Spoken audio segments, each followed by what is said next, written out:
Ladies and gentlemen, boys and girls, mowers, towers and party throwers, welcome along to the Joe Spivey YouTube channel where we discuss books and little else. And here I am, folks, accoutred as my archetypal self in a snowy white turtleneck, and I'm here both to read out something of Victorian poems. I'm here to regale you with Victorian verse, but that'll be at least 10 minutes into the video, as well you are accustomed to. I am going to plod on with some storytelling first, folks.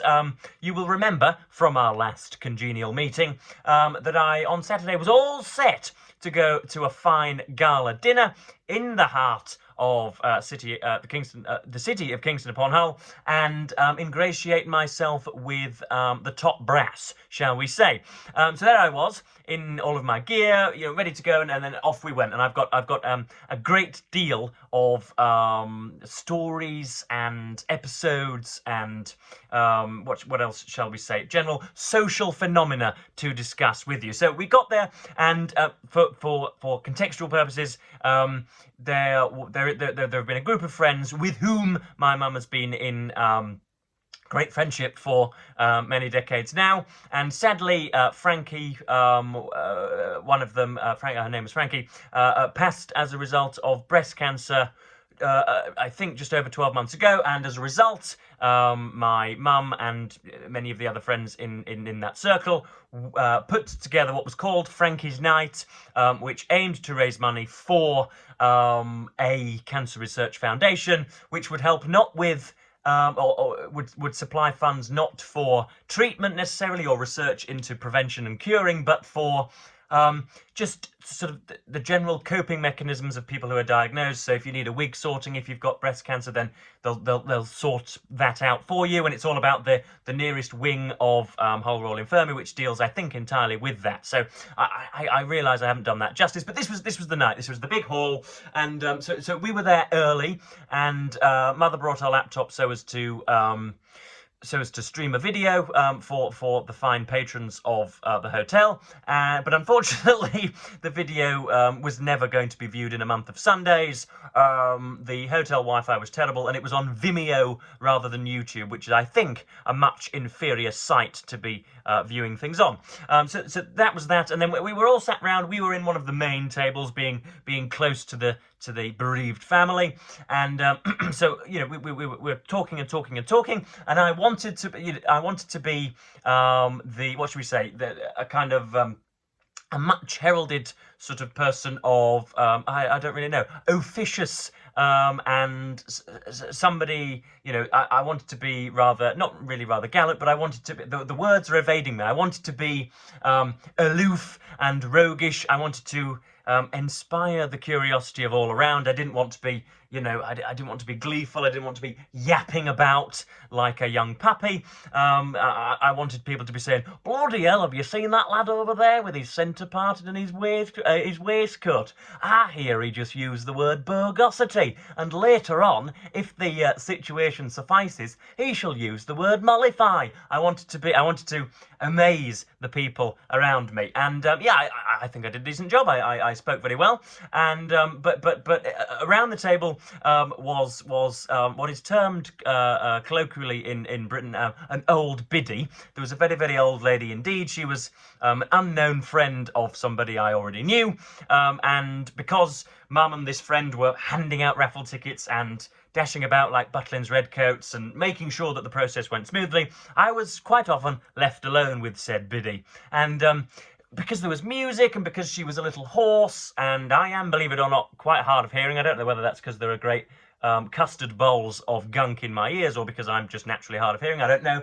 But I was talking to this fine lady whose name escapes me, and I was just, again, sort of blithely nodding in her direction after having not heard anything she said. She could well have been saying, "I am 10 minutes of death. Please, could you call the helpline? I'm approaching my demise now." And I was stood there going, "Yes, yes, yes," as one does when you don't quite understand what someone's saying, but of course you feign comprehension so as to save their feelings. And she all night she was coming up with, she would nudge me, and then there would be these very random stories about, oh, do you know, I was reading the other day, there was, this is not hyperbole, folks, every syllable of this is gospel. Oh, I was reading the other day, because we got onto reading and writing. I was reading the other day, and have you ever heard of this? There are scam romance calls stalking the land at the moment. I said, I've never heard of these romance calls. Please do, please do furnish me with the facts, dear lady. Oh, well, apparently they take girls to a Thai hotel in Thailand, as though that needed explaining. They take them to a Thai hotel in Thailand, they accost them, and then they set them up to talk in a fruity way to men in England. And I thought, well, that's the way these days, nowadays, unfortunately, love. And she said, what is worse is that they convince people that they are talking to them from round the corner, when in fact they are very several thousands of miles away. This went on and on and on. This woman, I read quite a lot of Martina Cole, because obviously I brought up the fact that I was something of a reader and definitely something of a writer, and on and on and on this went. And then just as we were leaving, I was sort of, undoing the tie and unbuttoning the shirt, just ready to have it all out, as it were. I in the car with Mum. We were having a debrief, and she said, "Oh, you do know that lady is in control of a millionaire's digger empire." So there I was, sort of, ignoring many of her beseechments throughout the evening, not taking her nearly as seriously as I ought to have. And she is in fact control of many hundreds of thousands of pounds. And indeed, if you're in the district of East Yorkshire and you want to dig up the land so as to find, I don't know, Richard III's prized giblets, then and you need yourself a digger, then she's the one who's probably for it. So if indeed you are happening to watch this video, my dear darling, I am sorry that I was perhaps a bit dismissive or trivialised some of your comments, or didn't take you seriously, because I could have had myself a patroness there, couldn't I, folks? I could have said that I am a writer in waiting. All I need is some more exuberant financial backing from a gilded woman such as yourself. I could well have found myself, as I say, a patroness like Shakespeare with the who is it? The Earl of Southampton. Anyway, there's another story from the evening. Again, on our circle, there was, as ever, folks, a pair of vegans. I know, what is the world coming to? These vegans, as per usual, were demure and wilted, etiolated, insular, fretful. They had, their eyes were at the sides of their heads, so that they could spot any would-be prey, and they were just, of course, they would announce their veganism, and they took great moral delight and a sense of self-righteousness from having green food whilst we ate, the meat of beheaded sheep or whatever. I do know that I need to stop eating meat, and that it's morally abhorrent to consume so, but for some reason, short-termism always gets the better of me, and I end up eating meat. Anyway, these vegans. So we were given our our game, our pigeon, our pheasant, our bits and bobs of meat, and then their vegan meal arrived, and I am not stretching the truth here. It was a vegetable pie, but it looked like a hiking boot that had been left in the desert for 3 millennia. It looked the driest thing ever to have been visited upon mankind's palate. It was visibly the driest thing known to man, and rather than sort of suffer through it and say, well, this isn't the finest meal, but at least I'm not contributing to factory farming and the animal killing trade, instead they asked for the gravy boat and had gravy poured all over their vegetable pie. So no, I do not like the killing of animals. Just pass me over that barrel of animal blood so that I can liquefy my horrid vegetable plate. Again, I thought that was absolutely unbelievable. And then at one point later on in the night, I said it was thought abroad that I looked more like a magician than somebody attending a black tie gig, and this was brought up to me by the fattest gentleman ever to walk the land,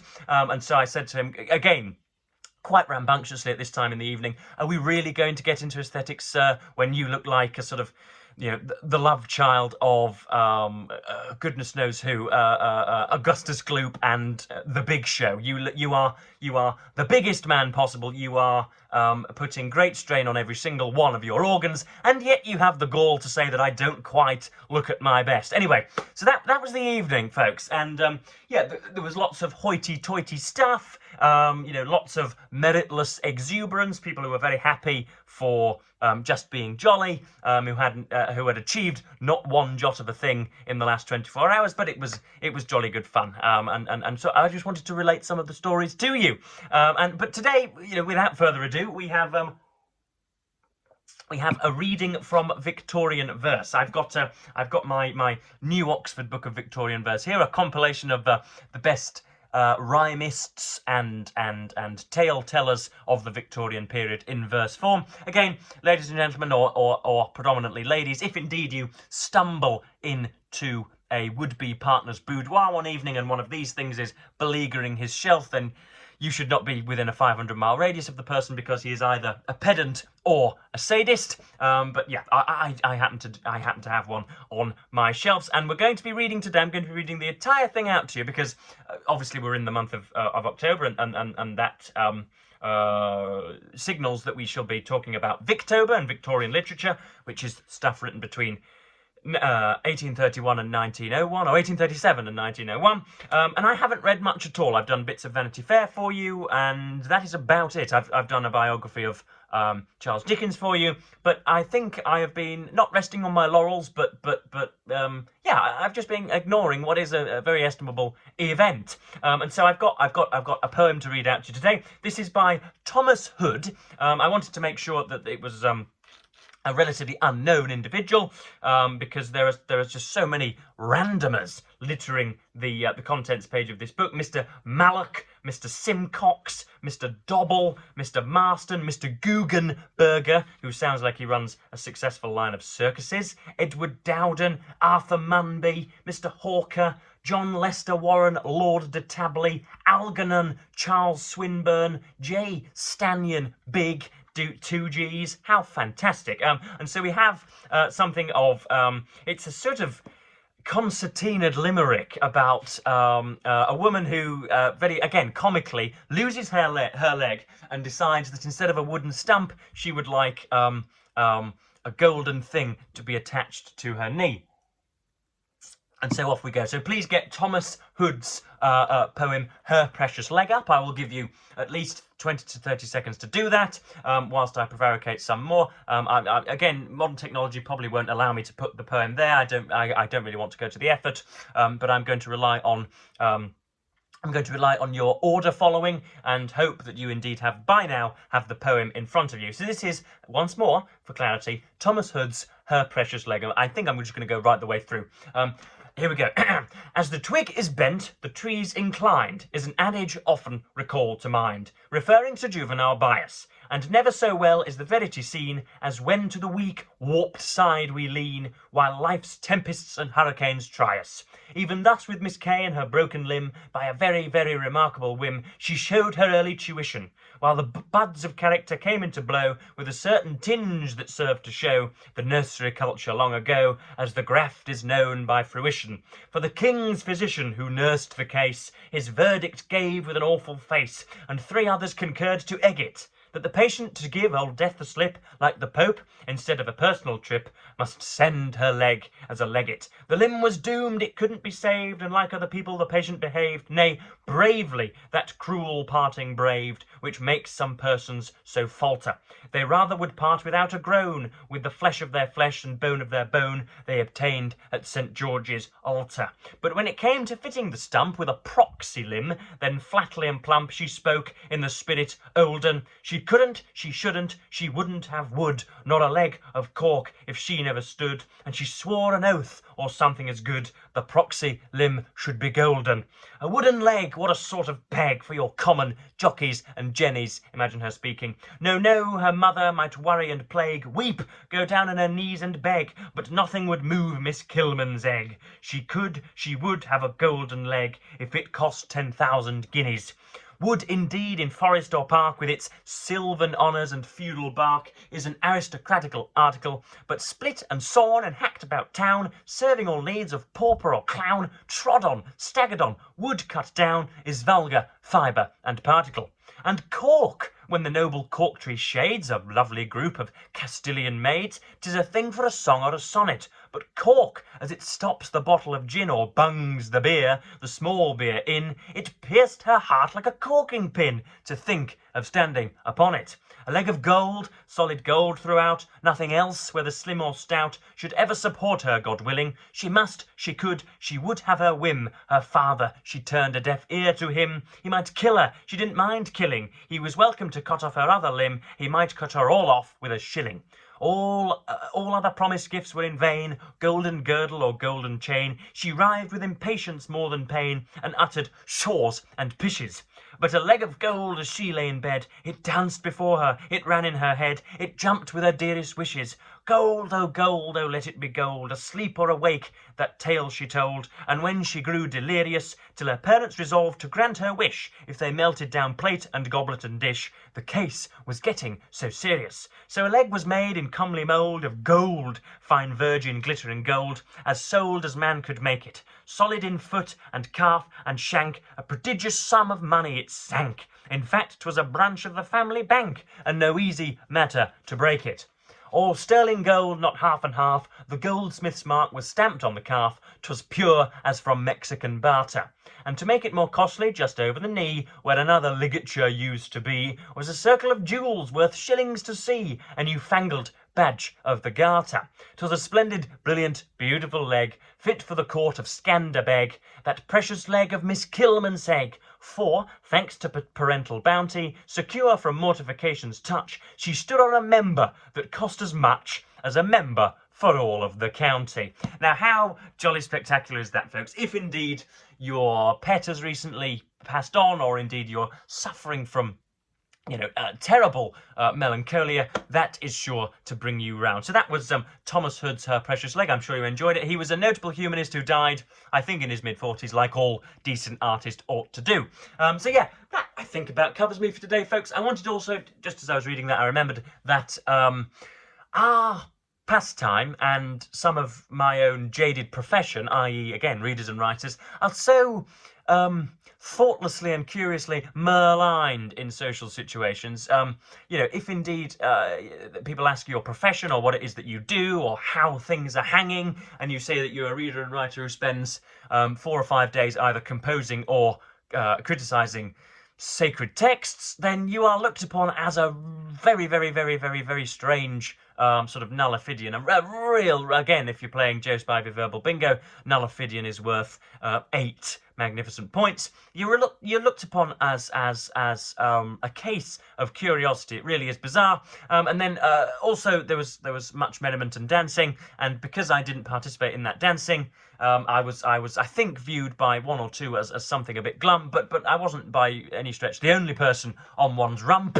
I was I think actually in the majority in demurring. But anyway, the reason I don't dance is because whilst I see that music and song make some people delirious and bring great pleasure to some, it's just it is a pleasure to me, but not something I would define my life by. I'll go out of my way to obtain. If you gave me your hand and asked me to dance, it would be similar to giving me your hand and asking me to kindly place my gonads on your palm. It seems just a strange thing. I know that most people are daft when they were dancing, and I know that I would look no dafter than many congregated on the dance floor, but still, I just, for some reason, do not like doing it. Whether that's because I cannot let myself go, I'm not sure, but I think, as evidence on this YouTube channel, I very much can let myself go. So that was Thomas Hood's Her Precious Leg, and that was my retelling. That was my retelling Saturday night with all its glittering ferocity. So, as per usual, I'm going to cap this video at 19 minutes. Promise you that I'm coming at you with more videos this week regarding bits of P.G. Wodehouse and obviously some ideas for non-fiction November. So yes, I'm going to leave you reeling at the prospect of those videos, and of course, as ever, say thank you ever so much for watching BookTube, and indeed add at the end, goodbye.